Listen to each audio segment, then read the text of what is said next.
thank God I'm out of that literal hellhole. Dude, where have you been? We've been waiting for hours to shoot your stupid video. I know, I'm sorry. I just got back from Satan's place, and that's the last time I ever make a deal with that asshole. What did he make you do this time? Eat a bowl of spiders? No, he just made me get this stupid haircut, called me a dirty hippie, and then talked my ear off about how God kicked him out of heaven or whatever. It's like, dude, you got two options. Apologize or drop it. Anyway, the whole thing got me thinking about something, actually. Thinking about justice. And who knows justice better than the police?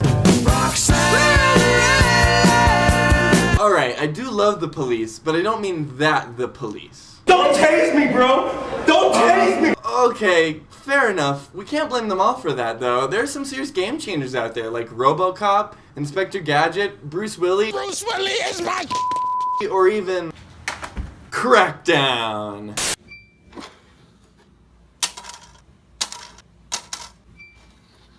Crackdown is an action-adventure open-world sandbox game. This whole game genre thing is getting really out of hand. The game was developed by Realtime Worlds and published by Microsoft Game Studios for release back in February 20th, 2007. Originally, Crackdown was being developed for the LED block that is the original Xbox instead of the 360. And if you have ever been graced with the opportunity to lug one of these mid-sized sedans around before, you would also know that it requires nothing less than folding reality in upon itself, in turn creating a wormhole so that you can safely go play Halo 2 at your buddy's house. Unfreaking believable. While this saved many a gamers from broken back, this ended up being a giant undertaking for the developers who had tons of issues with the jump to a new engine and hardware. Luckily for Microsoft, the guys over at Realtime Worlds had a little secret weapon of sorts. While watching this gameplay, some of you might already be typing out angry comments below like, GTA clone, GTA clone! This game looks like shit! And other hits like, they're just ripping off Grand Theft Auto! And, well, you'd sort of be right. A man that goes by the name of David Jones, who actually founded Realtime Worlds, was lead director on Crackdown, and he played a huge role in the development of a couple small games you might have heard of. Grand Theft Auto 1, Grand Theft Auto 2, fucking Lemmings. He even founded a company originally called Acme Software that's now known as Rockstar North. That's right, the same people that developed beautiful works of art like Red Dead Redemption, GTA 5, LA Noire. I mean, these people are legendary in the game industry, and this guy helped start all of that. Keep in mind, this doesn't even begin to scratch the surface of the kick-ass things this guy has done for gaming, and continues to do. Now, when the Xbox execs had Realtime Worlds developers come in to pitch the game, I can only imagine it went something like this. We all know kids love them Grand Theft Autos. Plus, if their parents won't buy it for them, they'll just go to their friend's house and play it anyway. Wait a second.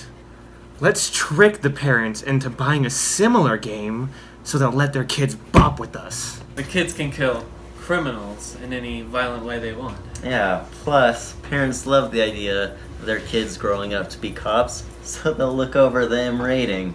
Genius. Genius. Genius! That's right. In Crackdown, instead of being rewarded for anything from the murder of the innocent to outrunning those dirty pigs who are after your stash of Molly, you are instead rewarded for taking out gangs, weapon dealers, and no good punks around the fictional Pacific City. The catch? You aren't only an officer upholding the law, but a biologically enhanced super cop called an agent, trouncing around town, handing out life lessons to any criminal you see in the form of a solid roundhouse to the dome. This in turn makes for an extremely entertaining time taking out gang hideouts throughout town, street racing, and leveling up your character to be the strongest cop around. Unlike many other popular open-world sandbox games, Crackdown allows you to level up your 5 skills Elder Scrolls style, meaning that as you use your skills, you're rewarded with experience orbs that in turn fill up your experience bar, eventually filling to 100 points where your skill will level up, earning you a star in that category. By filling up that bar 4 times, you can earn up to 4 level ups in each skill, which unlocks various other fun toys to dick around with around town. For instance, as you upgrade your driving skill, the agency's 3 special vehicles will transform into bigger, better, and far more badass versions of themselves, each with their own unique abilities. That little sports car, which starts out looking like that little coupe your uncle is always telling you isn't a girl's car, eventually turns into a freaking Batmobile equipped with front-end machine guns, making any middle-aged man forget his imaginary insecurities. Someone please tell me where I can pick up one of the... I think someone's at the door. Yeah, one sec, cut the camera. Oh, hey, Officer Skinny, hey, oh, hey, oh. We gotta call in on the 1, 2. There's some loud boys in the area. We're just making a YouTube video. I was making some jokes about, like, police brutality or whatever.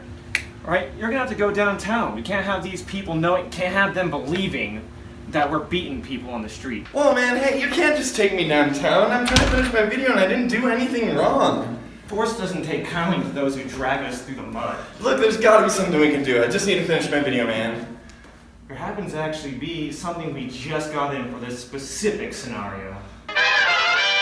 Me and Officer Skinny Jeans were able to work something out, so I guess I'll finish the review from in here. So, starting off the game, you immediately notice that you can run and jump around like LeBron James himself, and it only gets more and more ridiculous as you upgrade your agent.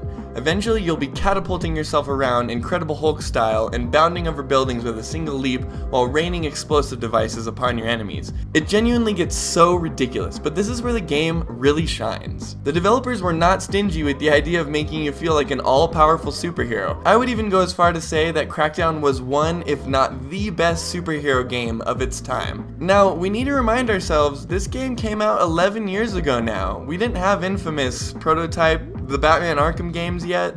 Back then, when you wanted a superhero game, you probably went to your local Blockbuster, if the one in your city wasn't closed by then, and picked up something like Ultimate Spider-Man, Incredible Hulk, Ultimate Destruction, and heaven forbid, something terrible like Superman Returns or Catwoman. Most superhero games at the time were movie tie-ins to try and cash in on the kids who inevitably would go see the new Sam Raimi Spider-Man movie and then beg their parents for the game when they got home. This was super common back then for every movie and TV show to have a shitty game tie-in. This stuff was everywhere, and more often than not, it was hot garbage. I bet if you took this hot garbage, threw it back in the garbage would throw up. Like I said, there were games at the time trying to do this sort of thing. They just didn't do it nearly as well as Crackdown was able to, and I really think that it paved a lot of the way for these sort of open world superhero games that you see all over the place nowadays. Now, Crackdown is by no means a long game. Honestly, you can probably beat most of the game within a day of playing it, and if it wasn't for the Halo 3 multiplayer beta that was included on the disc at the time, I definitely could have seen this being released on the Xbox Live Marketplace instead of a full release. However, what makes this game so addictive is the pristine sandbox experience these developers have made here. They give you all the tools you need to do just about whatever you would like to do within the city limits, even expanding upon that with 3 DLC packs, adding even more weapons, vehicles, missions, and game modes. Genuinely, the love and attention that was poured into this game is evident from the first time you step into the gang-ridden Pacific City. Speaking of gangs, there are 3 different gangs zoned out across the separated islands of the city. You have the Los Muertos, who are definitely the easiest to take on, but reward the least experience, the Volk, located on the southernmost island, and last the Shy Gen on the north island, who are the hardest to take down, but reward the most experience. When you start a new save or continue your old save in Crackdown, you can choose from an assortment of beefy bros to play as. They all look fucking hardcore, and each star you gain in a skill will slowly change the appearance of your agent. I dig the idea of visually seeing your progress, and by the time you have all your skills leveled up, you will look like a new recruit on the Expendables team. That being said, I am majorly confused why they left out the option to play as a female character. They even went as far to not include playable female characters in Crackdown 2. I suppose the assumption could have been that girls wouldn't be into a game like this, so there isn't a reason to market it to them, but even that seems like a pretty shallow reason. By this time, tons of games had female playable characters, and we were way past the idea that girls don't play video games. Alright, we can put away the pitchforks and torches, everyone. Crackdown 3 will be fixing this, if it ever even comes out. However, upon defeating every gang in town, you make your way up the gigantic Shy Gen Tower, where you go to face off with the last boss of the game, a small man named Wang. And let's just say at this point, his reinforcements are in small stature. I'll be here all week. Like I said, at this point you are probably horribly overpowered. But upon tearing his ass up, it is revealed to the player that the agency you work for was behind the chaos the whole time. They were secretly selling weapons and ammunition to the gangs around town, creating a rise in crime that only they could solve, in turn allowing them to create a new world order, leaving you Shyamalan twisted wondering what comes next. The story in Crackdown is not going to win any awards, and most older audiences will probably see it coming, but it more than gets the job done and was a sick plot twist for my 13-year-old brain. Oh, you've been talking about Crackdown? Yeah, man, I've been talking about it for minutes now. I'm surprised you just noticed. You a fan? Any game that lets me force my agenda on the civilians around me, love it. Wow, I really don't know what to say to that. I guess on that note, I'm the Benevolent Beaver. Be good to each other, don't get arrested, and have a kick-ass week. Alright, let's get going, scum. This is such fucking bullshit.